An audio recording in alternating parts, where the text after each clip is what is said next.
கன்னிராசி ஆகிய உங்களுக்கு அடியேனின் பணிவான நமஸ்காரம். கன்னிராசிக்காரங்களுக்கு பார்த்திங்கன்னா வரக்கூடியதான குரு பெயர்ச்சி பலன் எப்படி இருக்குன்னு பார்ப்போம். இந்த 2026 மே மாதம் 26ஆம் தேதி குரு மாறுறாரு. இந்த குரு பெயர்ச்சி கன்னிராசிக்காரங்களுக்கு அமோகமான குரு பெயர்ச்சின்னு சொல்லலாம். ஏன் அப்படின்னா லாபஸ்தானத்திற்கு வராரு. அதனால் பொதுவாக கன்னிராசிக்காரங்க நல்ல இது பிடிக்கிறவங்க, நாட்டியம் பிடிக்கிறவங்க தான். அதில் நாட்டியம் பிடிக்கிறவங்களுக்கு இப்போது காலில் சலங்கை வேற கட்டினா எப்படி ஆடுவாங்க, அற்புதமாக ஆடுவாங்க இல்லைங்களா?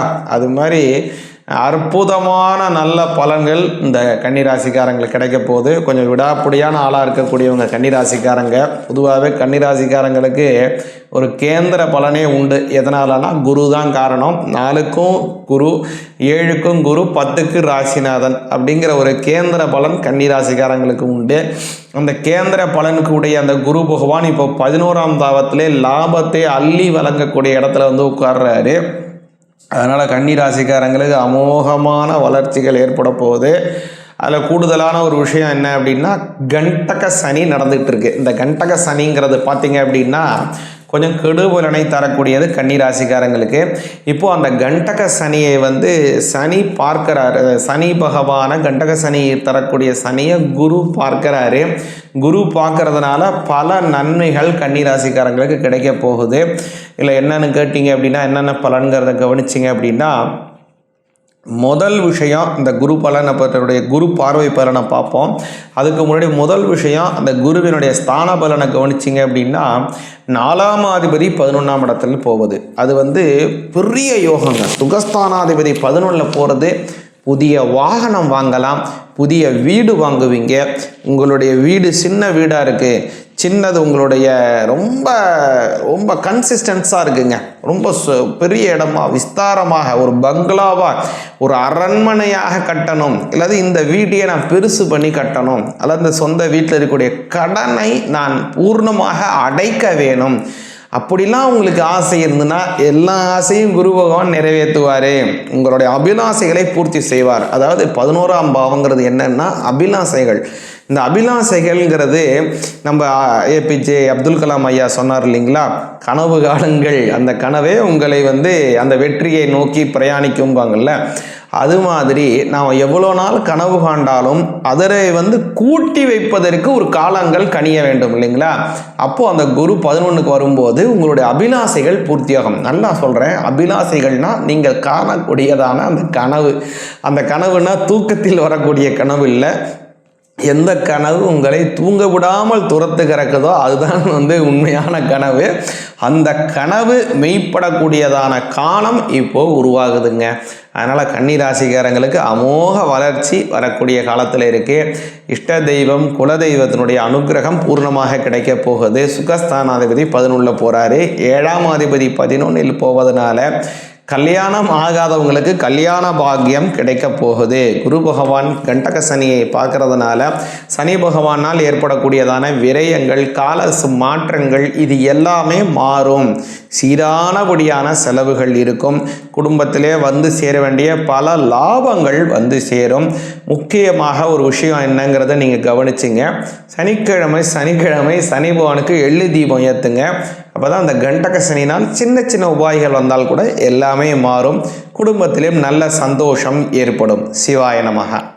துளாராசி ஆகியவங்களுக்கு இந்த குரு பகவானுடைய மாற்றம் என்ன பலன்கிறத தெளிவாக கேட்போங்க. துளாராசிக்காரங்களுக்கு பார்த்தீங்க அப்படின்னா இந்த குரு மாற்றம்ங்கிறது ரொம்ப நல்ல பலனை தரக்கூடிய ஸ்தானத்திற்கு வராரு. பொதுவாகவே துளாராசிக்கு குரு பகவான் அப்படிங்கிறத பார்த்தீங்க அப்படின்னா உங்களுடைய 3ஆம் பாவத்திற்கு உடையவர், 6ஆம் பாவத்திற்கு உடையவர். 6, 10 அதாவது 6ஆம் பாவத்துக்கு உடைய குரு பகவான் 10ஆம் பாவத்திற்கு வருகிறார். இந்த 10ஆம் பாவத்திற்கு வரக்கூடிய குரு பகவான் 6, 10 சேர்க்கை இருந்தாலே பொதுவாக பார்த்தீங்கன்னா கடினமான வேலைகள் குறையும். 6ஆம் பாவங்கிறது கடின வேலைகள். இந்த கடின வேலைகளுக்குடைய குரு பகவான் 10ஆம் இடத்திற்கு வந்தாலே துளாராசிக்கு பார்த்தீங்க அப்படின்னா அந்த கடின வேலைகள் பூர்ணமாக குறையும். வேலை செய்கிற இடத்துல உங்களுக்கும் யாருக்காவது அடிக்கடி வாங்கிக்குது, ஏதாவது பிரச்சனை இருக்குது, அவங்களுக்கும் உங்களுக்கும் மனஸ்தாபங்கள் ஏற்படுறது. வேலை செய்யக்கூடிய இடத்துல உங்களுடைய மேல் அதிகாரிக்கும் உங்களுக்கும் ஒரு சுமூக உறவே இல்லை. இந்த மாதிரிலாம் பிரச்சனை இருந்தாலும் கூட பிரச்சனை எல்லாமே மாறிடும். எல்லார்ட்டையும் சுமூக உறவு இருக்கும்.